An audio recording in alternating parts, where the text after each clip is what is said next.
তোর নাম কি? কথা বলেন না, জোরে বল। সিদ্দিক। বাবার নাম? খতিব। বাড়ি কোথায়? বাড়ি দুপতলা। কুকতলা না তুকতলা? এই একই। থানা কি? থানা মিঠেপুকুর। গাইবান্ধা। কুকতলা না, গাইবান্ধা। গাইবান্ধা। এই টাকা নিয়ে দৌড় মারছিলি কেন? আমার ভুল হচ্ছে। ভুল হয়েছে, হ্যাঁ, এটা হলো। আমার ভুল হচ্ছে, ক্ষমা করে দেন। হ্যাঁ, তুই নিয়েছিলি এইভাবে টাকাটা?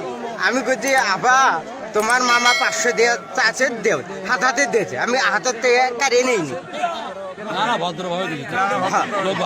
ভালো হাতের দিয়েছে। তারপর নিয়ে দৌড় দিছে। আমি জন মারছি, তারপর ধরছে কয়জন? 4-5 জন দিচ্ছে। দৌড়েছে কুতি, তুই দৌড়েছে। ও দেখ একটা বাড়ি দিয়েছি। বিয়ে শাদী করছেন? হ্যাঁ, সিরিয়াস? 3 দিয়ে বিয়ে করছে। 3 মধ্যে একটা আছে, 2 নাই। একটা বউ আছে, মারা গেছে, আর আর একটা চলে গেছে, একটা বাড়িতে আছে।